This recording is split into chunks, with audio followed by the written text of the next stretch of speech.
scoring. Button. System sound volume set to 0%. Double tap to activate. வணக்கம் மக்களே, welcome back to my channel Marina Mannan. நான் உங்கள் பிரேம்குமார். எல்லோரும் எப்படி இருக்கீங்க? இன்றைக்கி இந்த வீடியோ பதிவில் நம்ம என்ன பார்க்க போகிறோம் அப்படின்னா, என்னோடய ஃபேஸ் கிளியராக வரும்னு நினைக்கிறேன். இந்த வீடியோ பதிவில் என்ன பார்க்க போகிறோம் அப்படின்னா, விநாயகர் சதுர்த்தி வந்து கம்மிங் வெனஸ்டே 27 அன்றைக்கி வருது. அன்றைக்கி என்னென்னலாம் பண்ணலாம் அப்படின்றத வீடியோ தான் இது. ஸோ விநாயகர் சதுர்த்திக்கு ஃபஸ்ட்டு நம்ம வந்து நாளைக்கு, அதாவது மண்டேவே வந்து வீடெல்லாம் சுத்தம் பண்ணி பூஜை பண்ணணும். அதாவது பூஜை அறையெல்லாம் வந்து சுத்தம் பண்ணி சுவாமி படங்கள்லாம் தொடச்சி நல்லா மஞ்சள் குங்குமம் சந்தனம்லாம் வச்சு அலங்காரம் பண்ணிக்கணும். வீடும் நல்லா வந்து டீப் க்ளீன் பண்ணிக்கணும். நாளைக்கே பண்ணி வச்சுட்டா நல்லது. ஸோ அதுக்கப்புறம் நம்ம செவ்வாய்க்கிழமை இரவு வந்து நமக்கு தேவையான, அதாவது விநாயகருக்கு படைக்கக்கூடிய பழங்கள், நாவப்பழம், அப்புறம் வந்து ஆப்பிள், பேரிக்காய், கரும்பு, சோளம், அது இது எல்லாமே செட்டாக விற்பாங்க. ஸோ அது வாங்கிக்கலாம். அதுமாதிரி தோரணம் வாங்கணும்.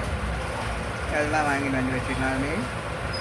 பிள்ளையாருக்கு நம்ம படைக்கக்கூடிய சுண்டல் அன்றைக்கி நைட்டே வந்து ஊற வைக்கிறது நல்லது.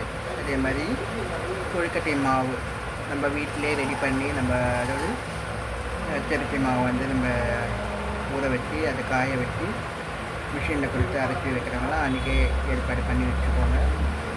அதே மாதிரி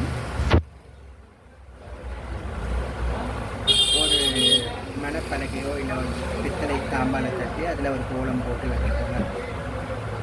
புதன்கிழமை காலையில் நீங்கள் உங்கள் நித்திய படி வேலைகளெல்லாம் முடிச்சுட்டு, அதுக்கப்புறம் வந்து நம்ம அந்த மனையோ அந்த இல்லை பித்தளை தாம்பாலத்தையும் எடுத்துகிட்டு கூட வந்து ஒரு தாம்பூலம், வெற்றிலை பாக்கு, அது கூட ஏதேனும் வஸ்திரம் உங்களால் வைக்க முடிஞ்சால் வச்சு நம்ம பிள்ளையார் செய்து, அதாவது களிமண் பிள்ளையார் செய்து விற்பனை செய்கிறாங்களே அவங்களுக்கு நம்ம அந்த தாம்பூலத்தில் அவங்க என்ன விலை, இந்த நம்ம வாங்கக்கூடிய விநாயகருக்கு என்ன விலை சொல்கிறாங்களோ அதை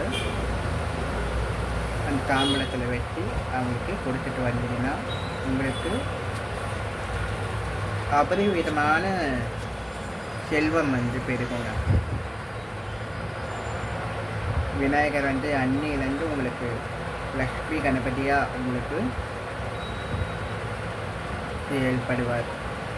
ஸோ அப்படி நம்ம வாங்கிட்டு வரக்கூடிய விநாயகரை வீட்டுக்கு வந்தவுடனே வீட்டில் அம்மா இல்லை யாருன்னா இருந்தாலும், பெண்கள் யாருன்னா இருந்தீங்கன்னா, நம்ம எப்பவுமே நம்ம ஒரு வீட்டுக்கு முக்கியமான ஒரு கெஸ்ட்டு கூப்பிடும்போது நம்ம வீட்டுக்கு ஒரு சுப நிகழ்ச்சி நடக்க போகுது இல்லையா? ஸோ அவருக்கு பர்த்டே செலிப்ரேட் பண்ணுறோம். அதனால் அவரை ஆரத்தி அரைச்சிட்டு நம்ம வீட்டுக்குள்ளே வர வைக்கணும். அதுக்கப்புறம் அவருக்கு தேவையான சக்கரை பொங்கல், கொழுக்கட்டை, சுண்டல், வடை, பாயாசம், அப்பம், அவல், பொரிக்கடலை, பழங்கள், அதே மாதிரி மோதகத்திலேயே வந்து இனிப்பு வச்சு செய்வாங்க, காரம் வச்சு செய்வாங்க. இப்போ நிறைய செய்கிறாங்க. அதெல்லாம் நம்ம யூடியூப்பை பார்த்து நீங்கள் கற்றுக்கலாம். ஸோ அது மாதிரி செய்து நீங்கள் விநாயகருக்கு வந்து படைக்கிறது நல்ல விஷயம். படைக்கிறதுக்கு முன்னாடி அவருக்கு சாற்ற வேண்டியது அருகம்புல் மாலை, இருக்க மாலை சொல்லுவாங்க, இருக்கம்பு மாலை. அந்த மாலைகளை சாற்றி கூடவே வாசனை மலர்கள், ரோஜாவோ இல்லை மல்லியோ அதுலேயும் ஒரு மாலையை செஞ்சு போட்டு, கூட நகை, அதுக்கு அவரை நகையாக இருந்தாலும் சரி, இல்லை உங்கள்கிட்ட ஒரு செயின் இருக்குது, தங்கமாக இருக்குது அப்படின்னாலும் போடுங்க. அதேமாரி ஒரு வயிற்றில் வந்து ஒரு ரூபா காயினோ இல்லை 10 ரூபா காயினோ 5 ரூபா காயினோ அதை சந்தனம் தடவி வைக்கிறது நல்ல விஷயம். அதுக்கப்புறம் நம்ம பட்டோ இல்லை வந்து வெள்ளை வெட்டி துண்டோ புதிதாக வாங்கி அவருக்கு கட்டணும். புதிதாக வாங்கி அவருக்கு கட்டிட்டு அலங்காரம்லாம் பண்ணி, அதுக்கப்புறம் நம்ம வாசனை மலர்களாகிய வில்வம், என்னென்ன இலைகள், மாவிலை, வில்வம், இழந்த பல இலை இந்த மாதிரி என்ன இலைகள் உங்கள்கிட்ட கிடைக்குதோ, இல்லை எதுவுமே கிடைக்கல எங்ககிட்ட உதிரிப்பு வாசனை மலர்கள் இருக்குது அப்படின்னா அதை வச்சு நீங்கள் அவருக்கு குறைஞ்சபட்சம் 16 நாமங்களை சொல்லி அர்ச்சனை செய்து, உங்களால் 108 சொல்ல முடியும், 1008 சொல்ல முடியும், அது உங்களுடைய சௌகரியம். குறைஞ்சபட்சம் 16 நாமங்களை சொல்லி அவருக்கு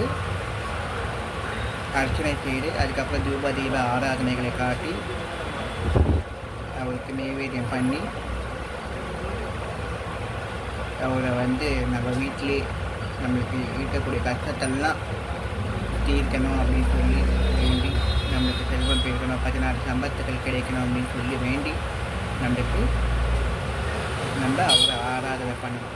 ஆராதனை பண்ண பிறகு அந்த கள்ளிமண் பிள்ளையாரை முதல் நாளோ இல்லை 3வது நாளோ இல்லை 5வது நாள் 7வது நாள் ஒற்றைப்படைகளில் எந்த நாள் உங்களுக்கு சௌகரியமாக இருக்குமோ அந்த நாளில் அவருக்கு ஒரு நெய்வேத்தியம், திருப்பி ஒரு வெல்லமோ இல்லை ஒரு பழம் இல்லைன்னா வைத்து நெய்வேத்தியம் பண்ணி அவர் எப்படி நம்ம சந்தோஷமாக எடுத்துன்னு வந்தோமோ அதே மாதிரி சந்தோஷமாக அவரை கடற்கரையில் சூரிய உதயம் முடிவடைகிறதுக்கு முன்னாடியே போய் அங்கே ஒரு கற்பூரம் ஏற்றி உன்னை நான் கடலில் நீரில் விடுற, எனக்கு நீரில் நீ எப்படி கரையுதோ அது மாதிரி என்னுடைய கஷ்டமெல்லாம் கரைஞ்சி போகணும் அப்படின்னு வேண்டிட்டு நீங்கள் அவரை அந்த கடலில் விட்டுட்டு வரும்போது அடுத்த வருஷம் அதே விநாயகர் சதுர்த்தி அன்னைக்கு அவர் நம்மளுக்கு ஒரு நல்ல பலனை கொடுப்பாருன்ற நம்பிக்கையும் நம்ம இந்த நேரத்தில் கொள்ளலாம்னு சொல்லிக்கிறேன். அதே மாதிரி திருமணம் ஆகாதவங்க, இல்லை ஒரு குழந்தை வேணும், குழந்தை பாக்கியம் வேணும், ஏதோ ஒரு முக்கியமான விஷயம், வேலை கிடைக்கணும், ஏதோ ஒரு விஷயத்துக்காக நம்ம இருக்கிறோன்னா அந்த பிள்ளையாரை அந்த விநாயகரை நம்ம ஒரு மஞ்சள் துணியில் நல்லா கட்டி பறனை மேலே எடுத்து வச்சுருக்கு. அது மாதிரி நம்ம என்ன காரியம் நினச்சிட்டு இருக்கோமோ அந்த காரியம் நிறைவேற வரைக்கும் நம்ம அந்த பிள்ளையாரை எடுத்து வைக்கணும். அதுக்கப்புறம் அந்த காரியம் முடித்த பிறகு அந்த விநாயகரை அந்த மாதிரி அந்த விநாயகர் நம்ம காரியம் நடந்த பிறகு அந்த ஒரு விநாயகர் சதுர்த்தி வராங்க அன்றைக்கி நம்ம எல்லாமே புது விநாயகர் வாங்கி எல்லாம் செலிப்ரேட் பண்ணுவோம். அதோடவே இந்த பழைய விநாயகரையும் கடல் நீரில் சேர்த்திடணும். இது ஒரு விஷயம் இருக்குது. அதே மாதிரி குளத்துலேயோ ஓடுற நீரில் தான் நம்ம சேர்க்கணும், சமுத்திரத்தில் சேர்க்கணும்.